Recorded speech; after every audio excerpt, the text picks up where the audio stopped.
Assalamualaikum warahmatullahi wabarakatuh. Perkenalkan, saya Elia Penggidini Hari, mahasiswa Universitas Muhammadiyah Yogyakarta, program studi ilmu komunikasi. Saya merupakan peserta mata kuliah Metode Penelitian Kualitatif tahun 2024. Di sini saya akan menjelaskan tentang analisis naratif. Analisis naratif.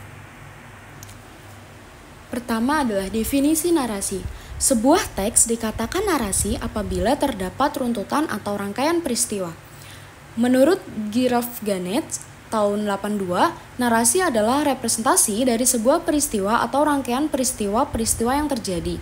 Menurut Gerald Prince, narasi adalah representasi dari satu atau lebih peristiwa nyata atau fiktif yang dikomunikasikan oleh satu, dua, atau beberapa narator.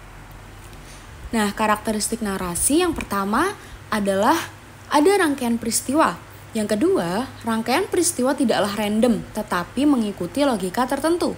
Yang ketiga, narasi bukanlah pemindahan peristiwa dalam teks karena akan ada pemilihan peristiwa.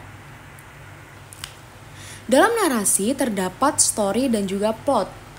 Plot adalah apa yang ditampilkan secara eksplisit dalam sebuah teks, sedangkan story adalah urutan kronologis dari suatu peristiwa di mana peristiwa tersebut dapat ditampilkan dalam teks, bisa juga tidak ditampilkan. Kemudian masuk ke analisis naratif. Analisis naratif merupakan analisis mengenai narasi, baik itu fiksi maupun non-fiksi.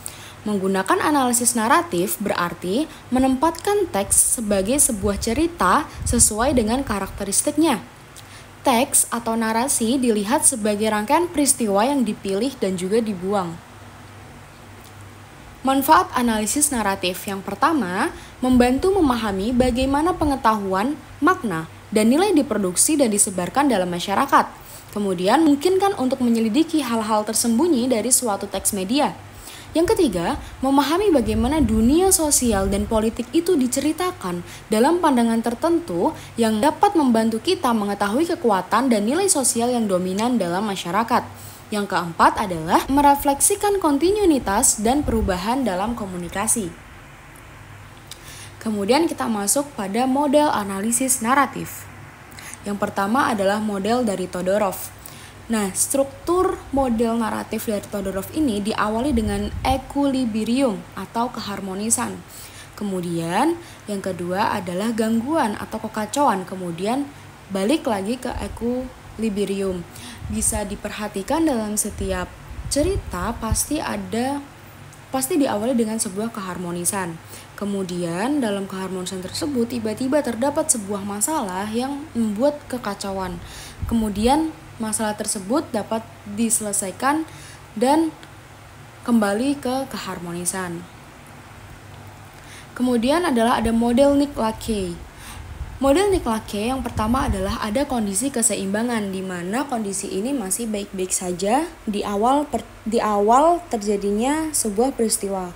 Kemudian terjadi gangguan keseimbangan. Setelah itu lanjut kepada kesadaran terhadap gangguan. Jadi masyarakat mulai menyadari nih adanya kegangguan.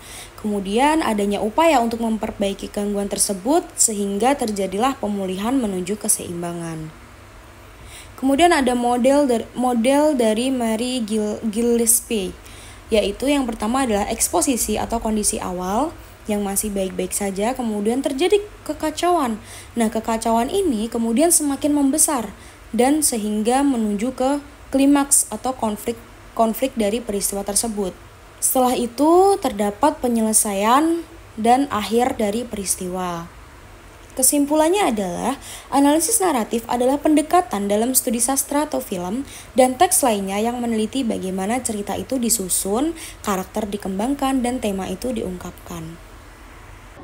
Demikian video penjelasan dari saya, semoga bermanfaat, kurang lebihnya mohon maaf. Wassalamualaikum warahmatullahi wabarakatuh.